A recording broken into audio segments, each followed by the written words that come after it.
It's go time. Welcome to the Third Down Gamble podcast with your hosts, Don Charbin and Heath Graham.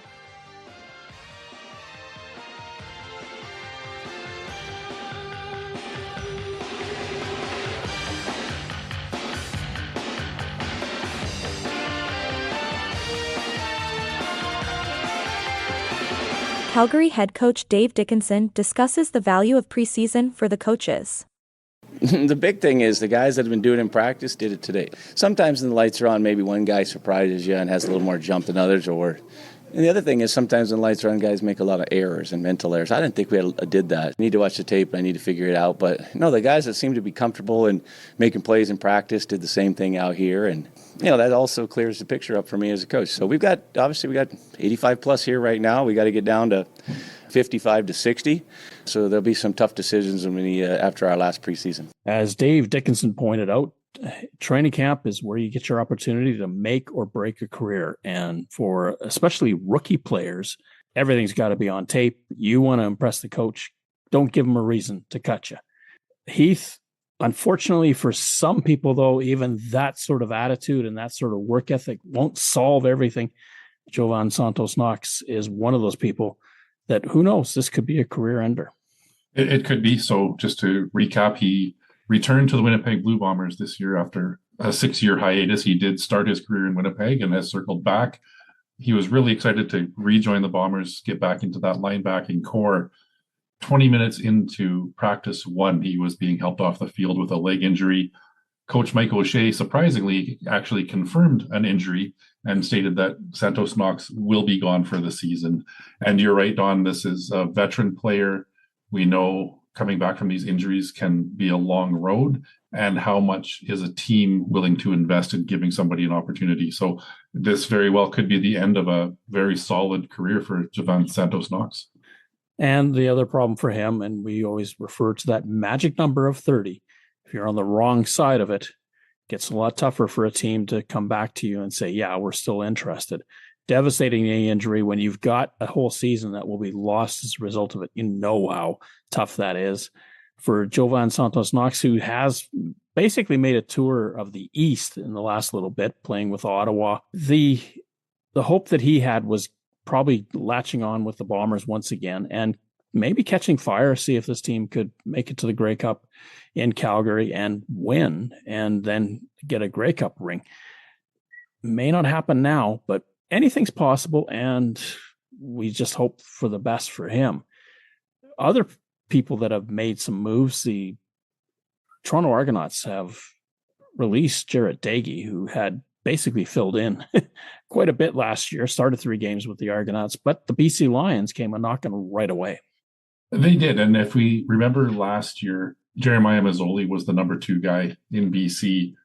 Obviously, Nathan Rourke is the guy, but they have brought a couple of pieces in, and Jarrett Dagey, I think, will fit in nicely to that offense to have another player that has some starts under his belt that should something happen that Nathan Rourke's unavailable, he can step in and be comfortable, and he's got a very nice offense around him as well. So, again, a quarterback that's bounced around a little bit. He had some time in Edmonton with the Elks previous. BC Lions is a great landing spot. You want to talk about a guy with an opportunity to get a Grey Cup ring? BC has to be one of the favorites. Won't get an argument from me. That team seems to be loaded and ready. The one stat that really sticks out to me is that he's completed 63% of his passes with the Toronto Argonauts, but he was sort of thrust into a lot of tough situations. Dagey, I thought, had a great upside to him. I'm a little surprised in a way that maybe Ottawa didn't go after him a little bit. But of course, Ottawa has already got essentially what they think is their quarterback room. Given the relationship or rapport that he would have had with Ryan Dinwiddie, maybe Dinwiddie would have come knocking. Maybe he threw a number at him. Maybe it didn't work out. BC, though, makes the most sense because it seems like the drop-off from Nathan Rourke to Chase Bryce is pretty significant. Not that I'm picking on Bryce, but he just doesn't have that experience. Dagey has it. More likely than not, this is a sort of a gap fill to keep the Lions afloat, just in case. 28 years old. He's kind of right in that same age group as a lot of these guys that are hoping to take that next step Taylor Powell, Jake Mayer, Drew Brown, Dustin Crum, all kind of in that late 20s age category. And we know a lot of times it does take till that age for somebody to really get comfortable with the CFL game. There might be one of these guys fighting for starting jobs next season. That's the thing. You just never know. And you want to keep your options open. So if you can get the opportunity, as has happened in British Columbia for Daigie, and of course, Seth Daigie, his brother, had tried out with the Saskatchewan Roughriders as well a few years back. So there's a family affiliation with the CFL. It's certainly the Texan can have an opportunity to do something with his career one more time. And this is all you ask. Of course, if you're the BC Lions, you don't really want to see it because you've invested heavily in Nathan Rourke. Cody Fajardo has come out and stated that the Elks are Grey Cup contenders. He thinks they have the formula to do it. I love that bravado.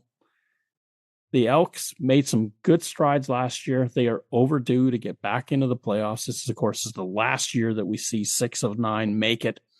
I think the Elks will be there, but are they Grey Cup material? It takes a lot of confidence for a quarterback to state something like that before a preseason game has even been played. Now he's got to back it up. Go out there and show us, Cody Fajardo. Show us that you can lead these Elks to the playoffs and to success. Anything can happen, and we know in the CFL at the beginning of the season, you can look at teams on paper and try to figure things out, but until you see it on the field, you just don't know. The Elks obviously have improved with Cody Fajardo as their number one guy.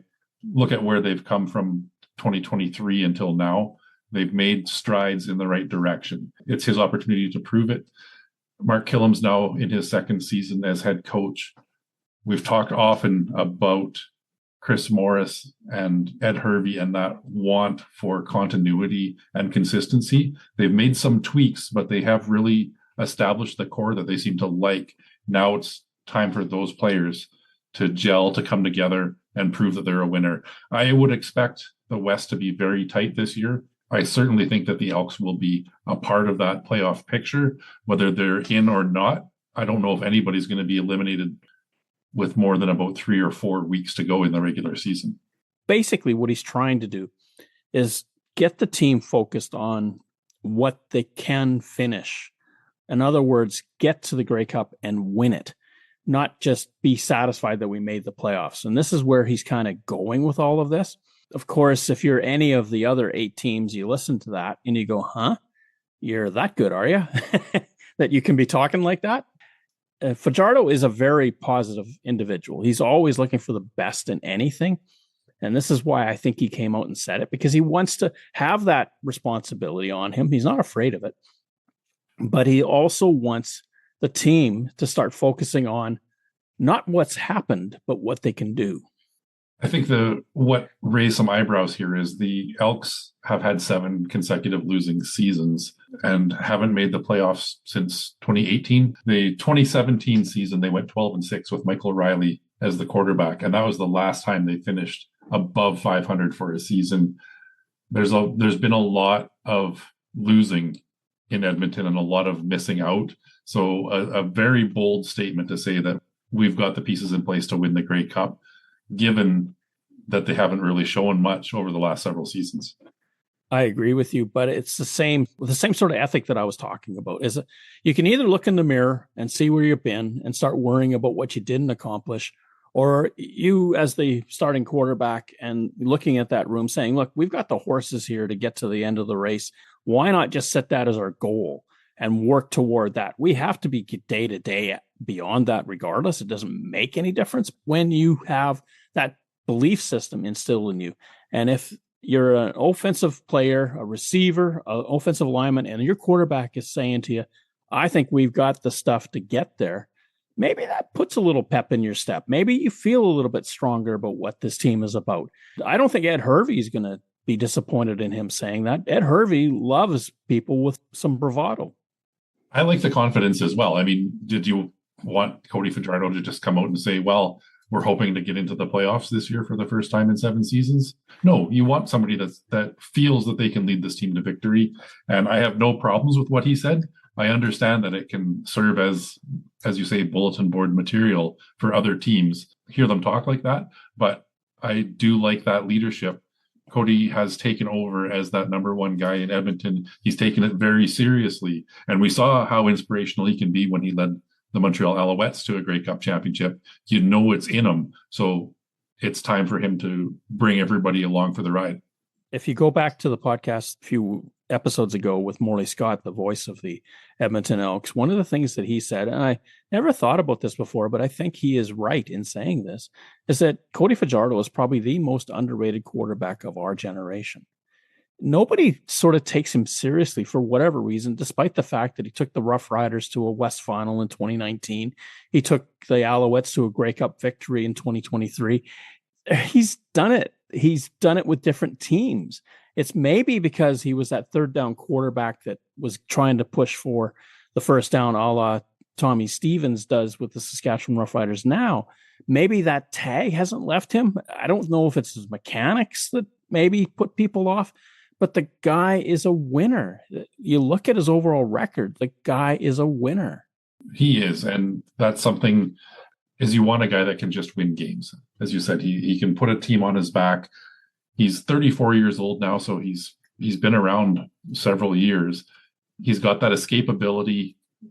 He can still move out of the pocket, and he's not afraid to push the ball downfield when he has the opportunity as well. And that's kind of the guy that you want. You want somebody that's fired up and, as I said, excited to be there. Exactly. You don't want a quarterback that's just sort of putting in the time and just hoping that everything falls together.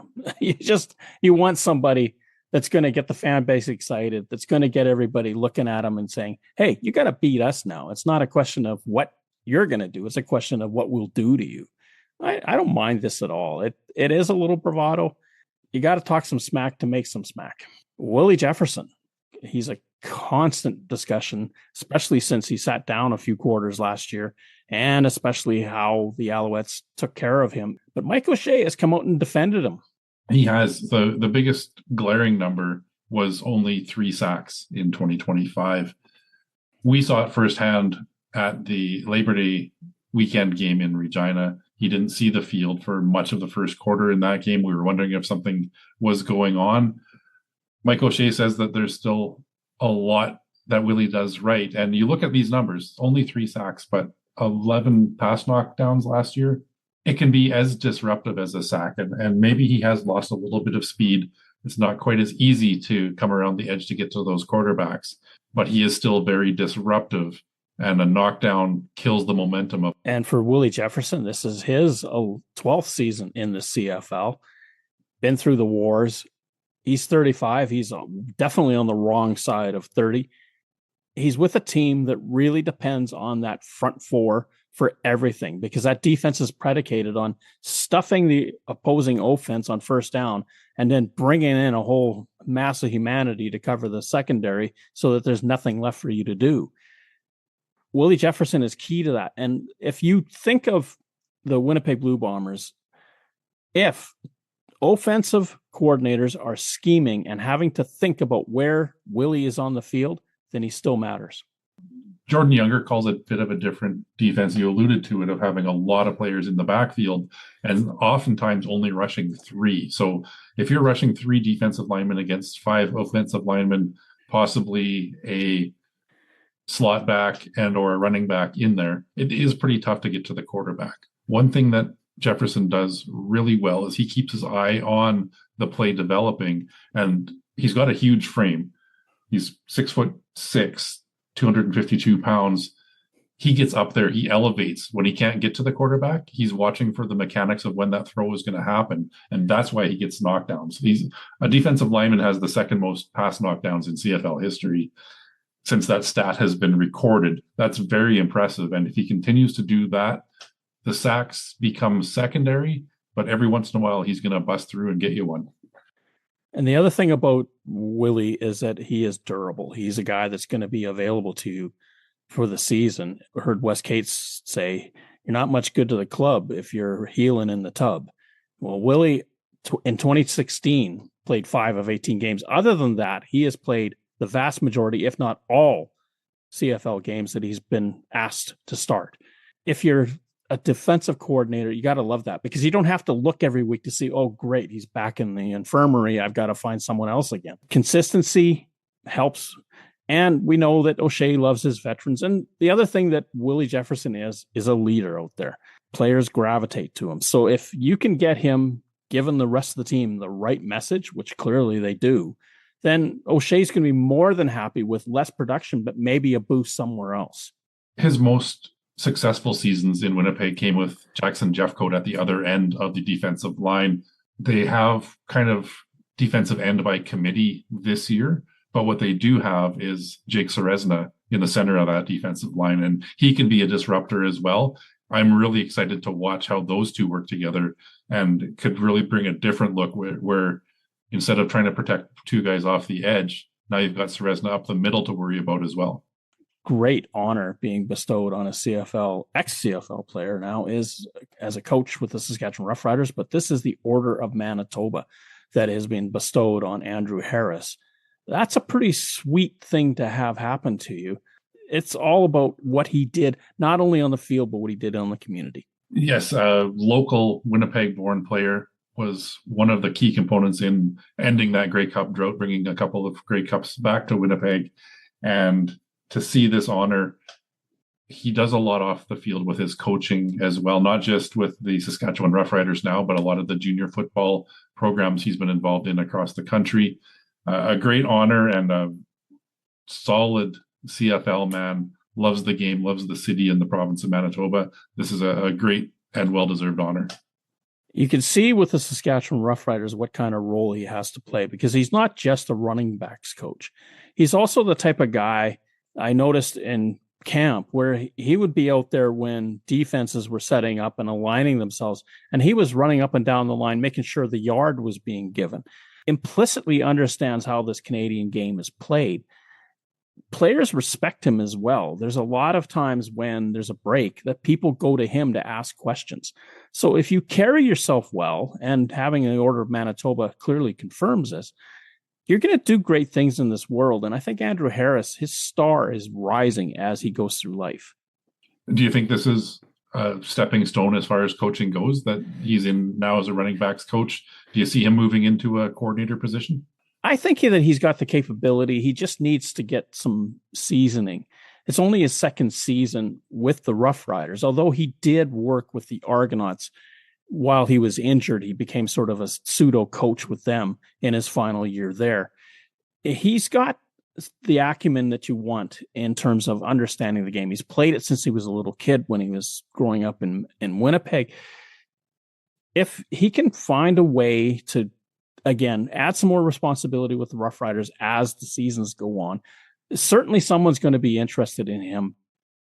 As we record this, CFL preseason football is underway. The Saskatchewan Roughriders and Calgary Stampeders played earlier today. Only 2 games will be televised on TSN, with the remainder of games available on CFL Plus streaming services. This is not the first year that we've had only 2 preseason games televised on the broadcast network. We know that contract is coming up for negotiation. I've already heard some rumors about some possibilities of shared broadcast rights. That may mean more preseason games televised in the future. The game today on May 18th was on CFL Plus, and for the issues that they faced in some of the games last year, I had no problem connecting. The streaming was fantastic. Everything about the broadcast was top notch. I give the Stampeders host broadcast team a lot of credit for this, because the camera work was great. It just looked like a regular CFL game. It was lacking the commercials, but that was about it. The contract is up. You kind of wonder with Stuart Johnson, at some point, he's got to do something other than announce rule changes. And he's been sort of hitting us hard with all of these changes to the game. And even listening to Mark Stevens of the Stampeders talk about this, it's just been overwhelming in some senses, that you're trying to get your head wrapped around everything that's going to happen in the next 2 years. And ultimately, you better start selling that to somebody. And which of these networks is going to step up? Well, the commissioner did self-impose a deadline of securing a new broadcast deal before the start of the 2026 season. We're not too many weeks away from that now. As I mentioned, I did hear some unsubstantiated rumors, or maybe some people that had a bit more information about a possibility of some streaming services bringing games on as well, whether that be Amazon, Netflix, YouTube, something along those lines, Apple TV, that they could be picking up some games and taking some of that away from TSN. Then I hope that self-imposed deadline of prior to the kickoff of the first regular season game comes to fruition and we understand it. I don't know that TSN is going to be thrilled giving up games because they've been the sold since 2008. It's a long time to cover this league, and I think they've got a lot invested in it. Now, it could be a dollars issue. It could be just having the competition between the networks to make everybody work harder, I guess, if you want to call it that, to compete. Because right now, TSN basically competes against itself. It tries to better itself as each year goes along. Well, now with some different ideas and different players, maybe that helps the league. And of course, widening the audience. That's always a big thing. TSN has a great streaming component to it. Of course, so do the others. And the reach, I think, is a little bit further. I don't know if you can get TSN in the States. I think you have to watch everything through CBS Sports Network or CFL Plus. If you're getting games on Apple, Amazon, even Netflix, then you're probably pushing it to a wider US audience, which maybe helps advertising revenue. Amazon Prime already has the Thursday Night Football NFL schedule. It would be quite interesting to see if they picked up Thursday Night Football for the CFL as well and just build some continuity that, Thursday night, if there's football on, it's on Prime. And the CFL regularly does schedule Thursday night games up until the point of the kickoff to the NFL season. You could be getting, and with the CFL schedule moving earlier in 2027, it gives them more opportunity for Thursday night. That could be a one-stop destination for football on Thursdays. But the irony in what you're saying is that in Canada, you can't watch the game on Amazon Prime. You have to watch it on TSN because TSN has the Canadian rights for Thursday night football. Even though we see the Prime broadcast, TSN, they own it. They put in their commercials. It would be a weird irony that if Prime comes up and gets CFL to show to Canadians and Americans, but they can't do the same thing with NFL to Canadians. It would be, and it's one of those messy situations with how broadcast rights work across the border. Exactly. And it all really comes down to what TSN is going to do. And Stuart Johnson, of course, famously 3 decades there, he spent a lot of time. He understands what that network is all about and what they would like to do. Now, they're flush with a lot of money from a lot of sales that they've had lately, especially Rogers Sportsnet now taking over Maple Leaf Sports Enterprises, or MLSE as it's known in Toronto. They've got all of the sports franchises. They put out a lot of money to get them. And of course, they had to buy them from Bell TSN. The money is available. I'm sure the TSN is aware that the CFL is aware, but you got to make this palatable for everybody. TSN just can't pony up dough and say, okay, great, we'll spend this, but they've got to have revenue streams that make it make sense. They do. I have long thought that the streaming options are going to be a big part of this next broadcast deal. The last deal with TSN was signed in 2019. This is kind of a new phenomenon. I would say there was some live sport streaming in 2019, but it's really taken off in those last 6 years since that deal was signed. So it has to be a big part of the negotiation, how they manage that. And like you said, whether that's through TSN Plus or an alternative service taking on some of that, all of those dollars and cents need to be figured out and negotiated. The other thing that you could do, consider this. What if TSN buys the entire rights package again for the CFL for X number of years, and then allows either Apple TV or Prime to buy some of the rights package for their use? This is what Rogers has done with hockey. You can watch hockey games Monday night on Amazon Prime during the regular season. They bought those rights from Rogers. TSN could then recoup some of the investment by selling off some of the rights. Rogers has also sold off some rights to TSN for hockey as well, namely the Winnipeg Jets. The other part of the equation, and let's not forget this, is that there's a big audience that watches the CFL in French. RDS is TSN's component in Quebec, but maybe TVA, maybe Videotron, somebody may come forward and say, we want the Alouettes and the Red Blacks.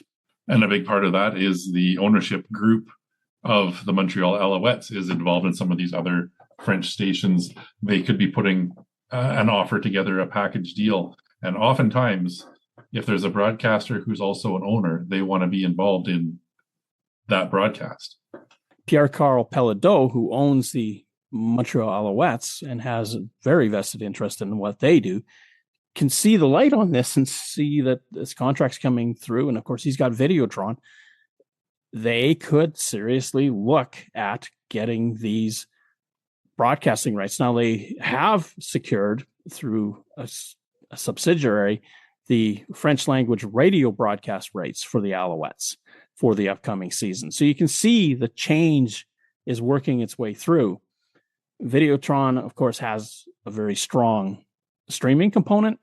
There's a lot of moving pieces. And if I'm the CFL, would I consider YouTube? It's a possibility. They have gotten into a little bit of live sport broadcasting as well. And it's as far as streaming services go, not as traditional as Netflix or Amazon Prime, but very well known. And YouTube gets so much traffic from people. Adding a live sport broadcast is an interesting wrinkle.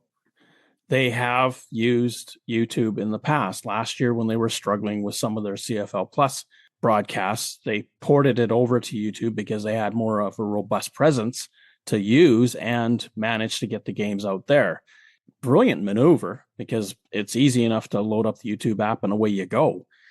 What you want, and what they talked about, was if you're away at the cabin and you can't make the game, they want that game available to you while you're at the cabin. However you do it, you've got to be able to get it easily, quickly, and reliably.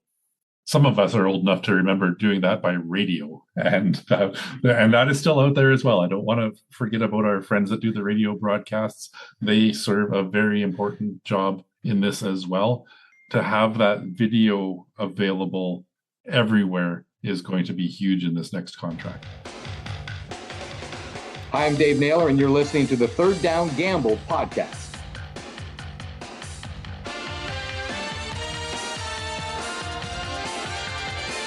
Calgary head coach Dave Dickinson discusses the pace of the 35-second play clock and the new Rouge interpretation. Felt like the plays were running about that consistent manner. The big thing that it is it doesn't allow a team like to sub personnel and go really slow and saunter out there and milk the clock. And the big thing for me, I think that's going to be important. You're going to see more continuous action. I liked what we did, and as football people, and said, no, let's keep our last 3 minutes. Let's make sure that the games are still decided in that last 3 minutes. You can't just take a bunch of knees or run the clock out. So I'm a favor of this right now. I think it flowed quite well.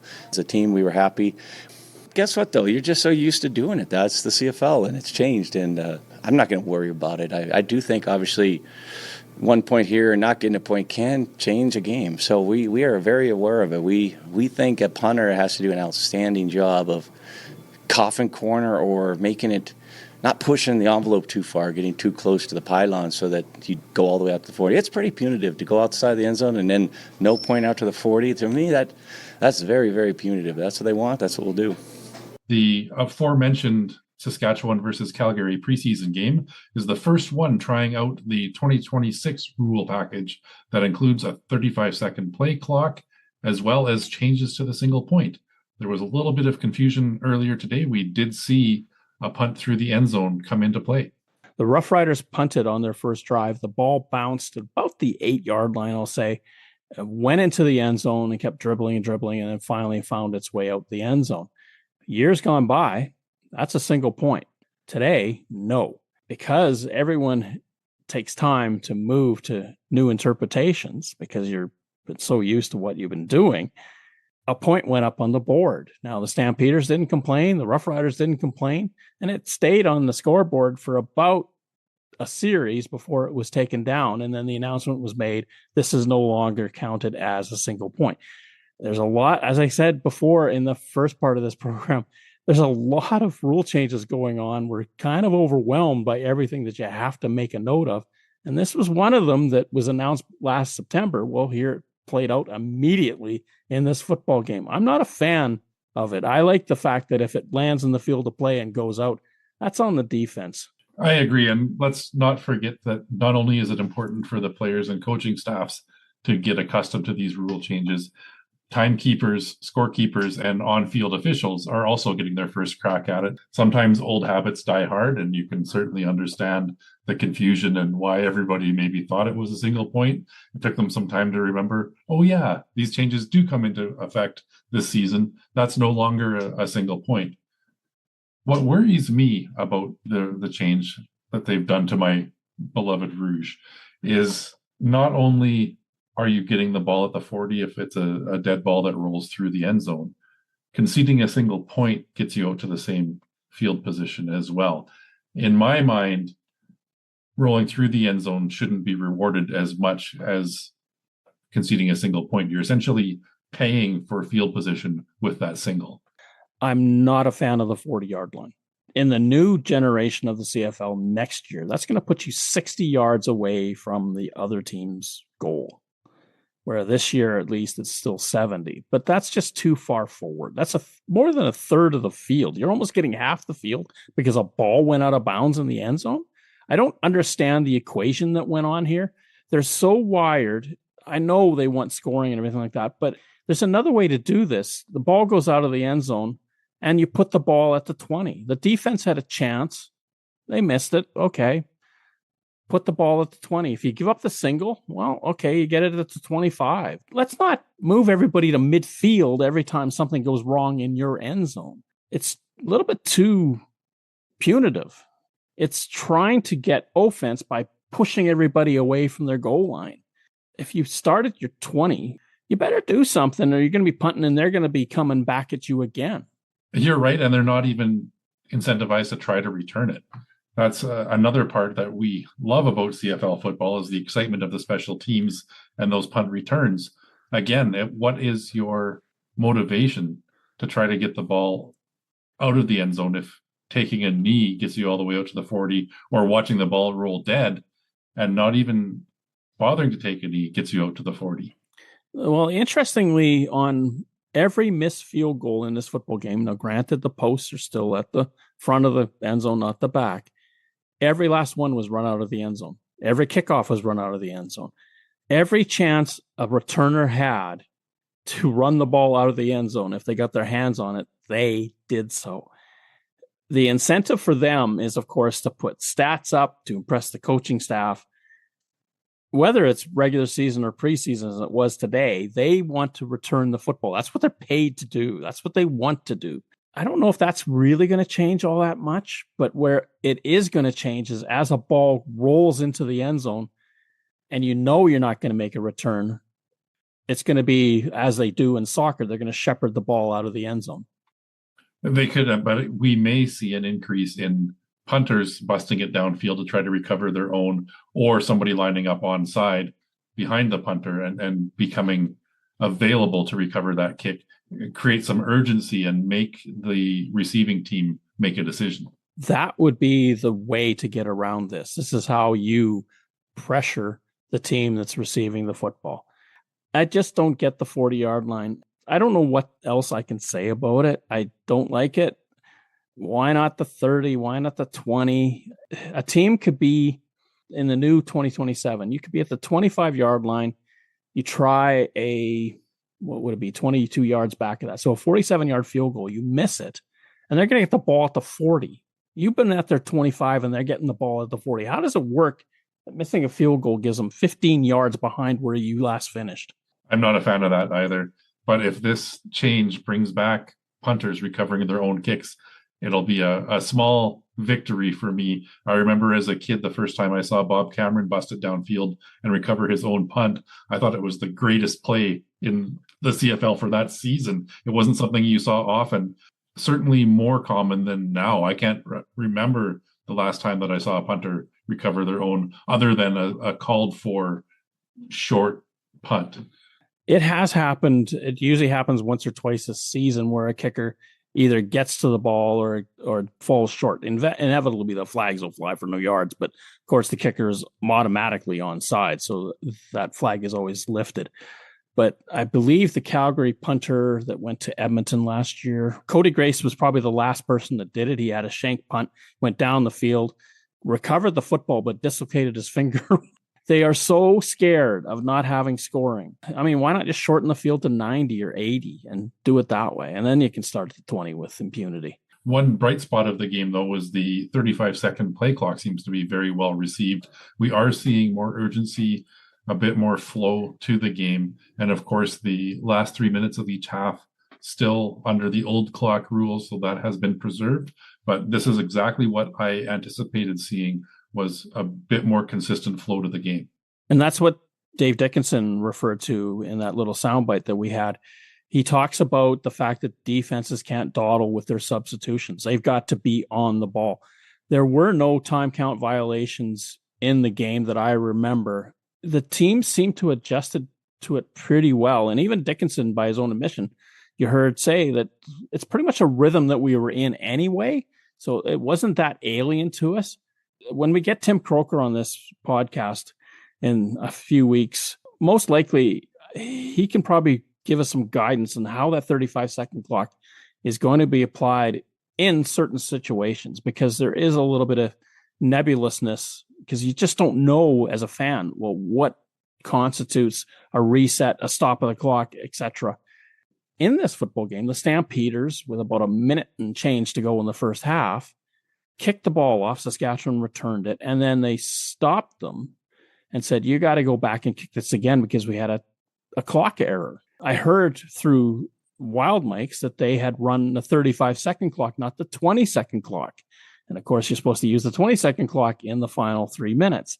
There's that confusion that goes on. Now, they didn't want to penalize the Stampeders because they took too long, but in the same breath, they got away with something. So how do you deal with it? So they said, they reset the clock to a minute 19, and they made them kick it again. And for the Saskatchewan, they actually wound up in a worse spot than they did the previous time.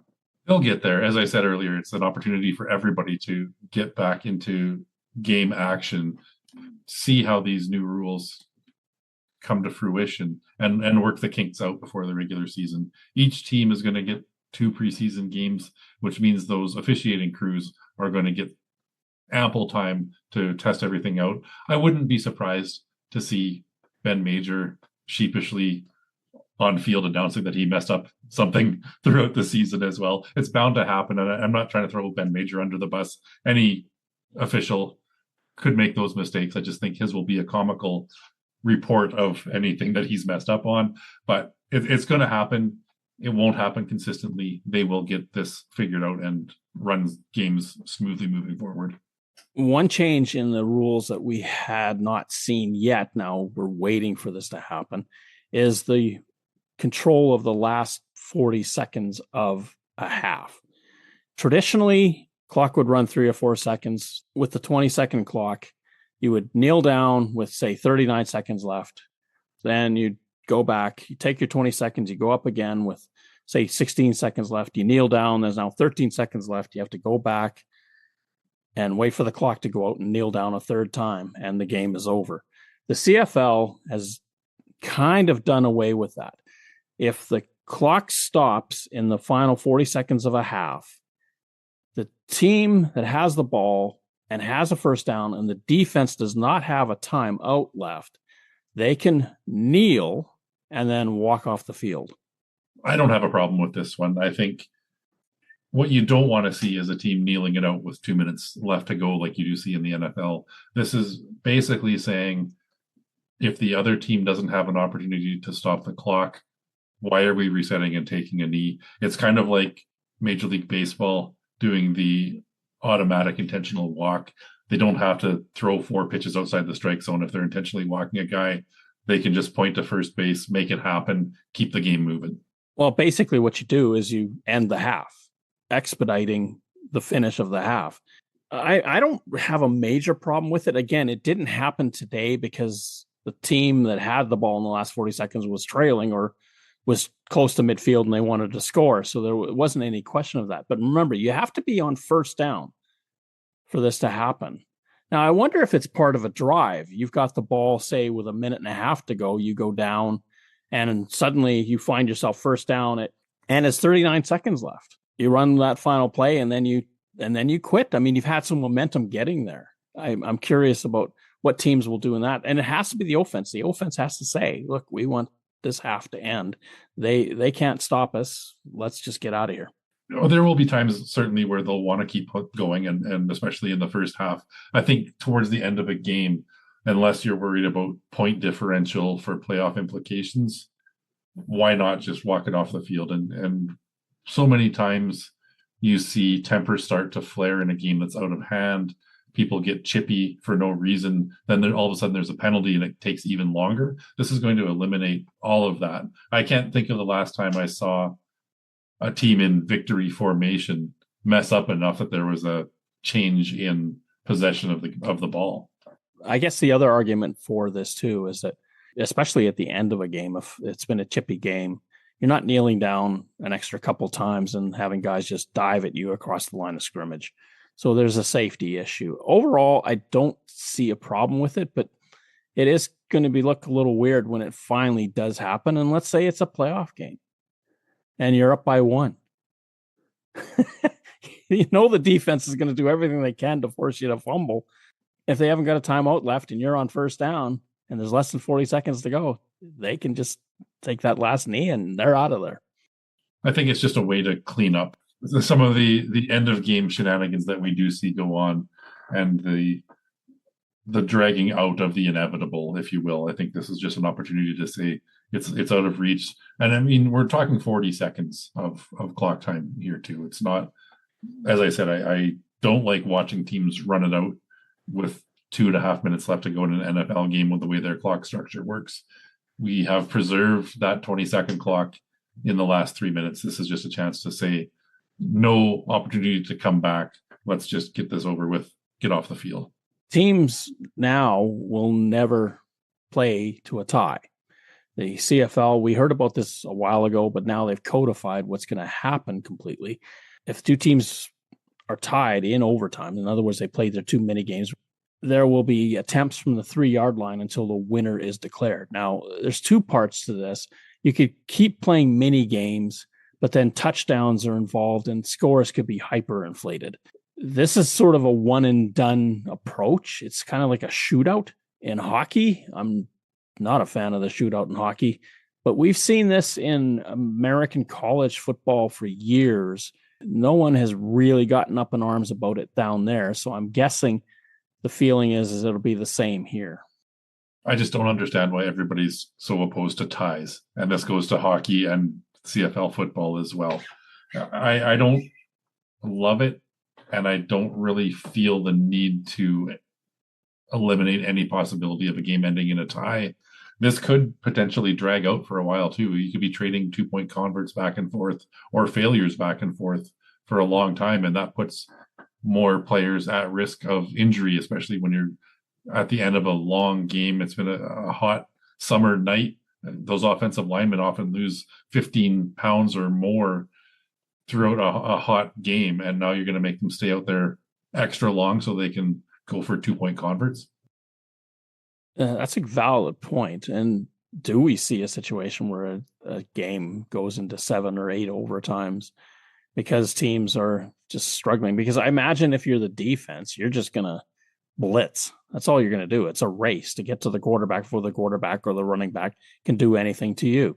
We should be careful about how we say ties, because anybody in England will look at a tie as a match, where this is actually a draw, and there are no more draws left in Canadian football. What have we had? 4 contests that ended in a draw in the last 10 years. If you're not the Ottawa Red Blacks, that number is 1. Yes, there was 2 in 2024, Saskatchewan, Ottawa tied, and Montreal, Calgary tied. And that was the only time that I can remember seeing two draws in a CFL season. It kind of makes the standings a lot more fun if you have that opportunity. And the NFL, ironically, still has it. The NFL, you can finish your match with the score even. I mean, I'm not going to stop watching CFL football because they've changed the overtime rules, but it's just something that I felt unnecessary. And I like watching that 1 point tie in the standings move up and down as people are fighting for playoff situations. It matters, and it makes teams have to get that extra win to get ahead of you. It can boost a team into the playoffs. I hope, and I've suggested this, that whatever they do with 2 point converts, if they're going to leave them at the 3-yard line, then have point after attempts in 2027 start from the 3 as well, so that you snap the ball back to the 10. It's a 25-yard attempt at a convert. Then teams wouldn't necessarily have to declare that they're going to go for 1 or 2 because you're at the same yard spot. Therefore, you could have trick plays. You could get a 2 point convert because the defense just isn't expecting you to pull something fast on them. I think it opens up a lot more excitement. But if you have this differential start point, then yeah, you've got to declare all the time. And I think that's a bit of a loss. Third down.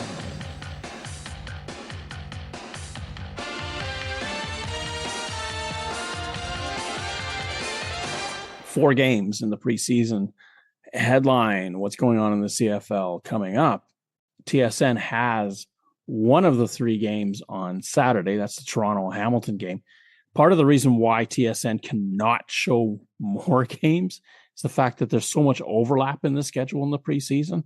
I feel for the stats department, Steve Daniel, Jeff Creever, this is going to be a massive headache of work trying to figure out. There are people with careers on the line. They want to make sure those stats are accurate. So they're going to be put to the test with overlapping contests on Saturday. What game of the 4 is really exciting for you?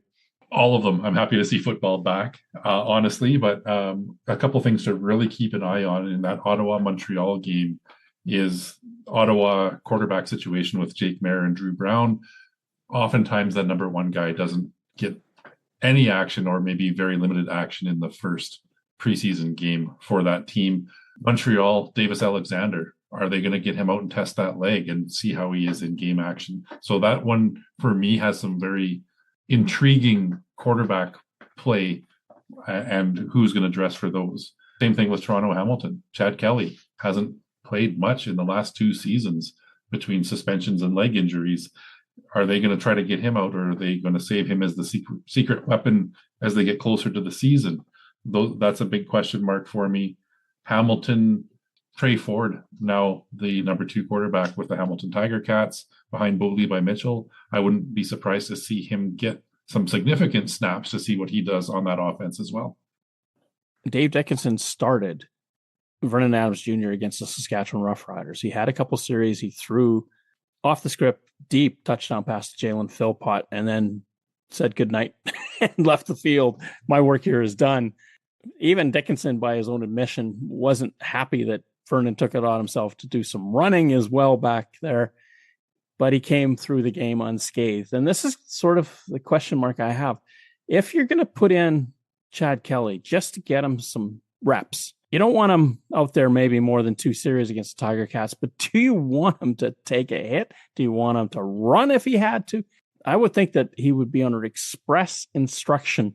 Anytime you think that clock in your head is going off and someone's going to get you, throw the ball away. Throw the ball or eat it and go down voluntarily, I think would be the other option, so you're not taking that blindside hit. We're likely to see Trevor Harris take some snaps at Griffith Stadium in Saskatoon. He didn't see the field today. Braden Shager had the most pass attempts with 18. Jack Cohn, 9 for 15. And Tommy Stevens got to throw it around a little bit out there as well. So I would anticipate seeing Trevor Harris get some game action against the Bombers. As we mentioned, teams only get 2 preseason games. The first one, you're trying to figure out those last roster spots. The second one is where you want your starters to get into game action. Just thinking about the Saskatchewan game and the quarterbacking situation, Jack Cohn has kind of been the guy that they've been looking at to see how they're going to work once Trevor Harris calls it quits. But Braden Shager did a few things today that I'm wondering, if you're the Saskatchewan Roughriders, if this is a 2-4 swap that could be going on, where the guy that technically is fourth on the depth chart may supplant the guy that's second, not the guy that's third, because Tommy Stevens is out there to get you first downs on third down. He can quarterback. He looked okay doing it. I felt that Shager got so much time, and he actually led the team to their only touchdown, that maybe the coaching staff was looking at this going, do we have an opportunity with this guy over Cohn? Because Cohn did all right, but he wasn't impressive. That's a very valid point. And Tommy Stevens has carved out his niche. We know that he's going to be on the roster because of what he does in those short yardage situations. He did get, as I said, he was 2 for 4 on pass attempts for 11 yards. So he did actually get to throw it a couple of times. He's not going anywhere. Shager and Cohn are the two fighting for the spot. And seeing the amount of snaps and success that we got out of Braden Shager, there could be a little bit of competition there. I'm excited to see the Bombers in Saskatoon this weekend as well. By all reports, Taylor Elgersma has looked quite good in Bomber camp. He's the least mobile of the quarterbacks in camp for the Bombers, other than maybe Zach Collaros. But he's got a cannon for an arm. He's been quite accurate and impressive to see. And Bryce Perkins has also raised some eyebrows there.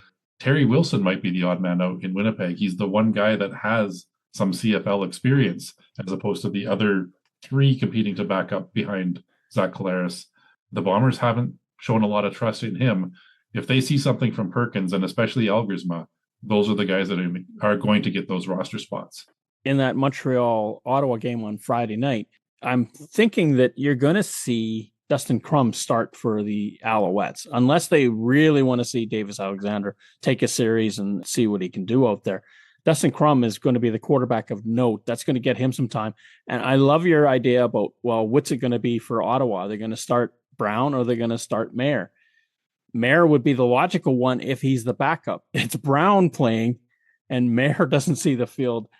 Read into that as you will. Edmonton and BC, of course, on Saturday as well. And again, these games pretty much running at the same time. The Lions, Nathan Rourke, I'd be shocked if he was even allowed to be near Langford. That'll be the one to watch as well. And I agree with you. I don't think Nathan Rourke is going to be seeing the field in this one. There's no point. They know what they've got in Nathan Rourke, and they just want to make sure he's ready. Look for him in the second preseason game to get out there for a series, maybe to complete a couple of deep balls, and away he goes. Taylor Powell is the other name in Edmonton fighting for that spot as well. Taylor Powell, Cole Snyder, Zach Zabrowski are the other quarterbacks of note, as well as Aloha Latondres Regimbald. So there are some names out there behind Cody Fajardo. Pretty sure that Taylor Powell has the lock on that number 2 quarterback position, given the amount of experience he has. But don't be surprised to see some other guys out there taking some snaps. It's a huge audition for the Elks. And Latondres Regimbald is, of course, a McGill product, so there's a Canadian flavor to that. Taylor Powell, I agree. He's the backup, and he's the heir apparent. The Elks went after him to get him and signed him. What happens with the rest? It's sort of, you've got your opportunity in practice and probably this game. Would imagine next week when the Elks play the Stampeders at Clark Stadium, that's when you finally see Cody Fajardo take the field. Does Taylor Powell even see the field in BC? I don't know that he does. If you're pretty satisfied with what he's going to give you, you want to see what the rest are going to do for you. They might want to just get him out there to get the offense some momentum as well. If you're throwing other guys in completely fresh with 0 CFL starts under their belts, to have somebody like Powell at least lead a series, maybe 2 series, to show them how it's done might not be a bad idea. But I wouldn't be surprised to see him pulled after a couple of series, and we get the other guys fighting it out for that number 3 position. Of course, Cole Schneider, just a little bit of trivia for you, another Eastern Michigan quarterback, just a couple of years younger than Taylor Powell. So he followed Taylor Powell at Eastern Michigan. Looking forward to it. I'm so happy football is back.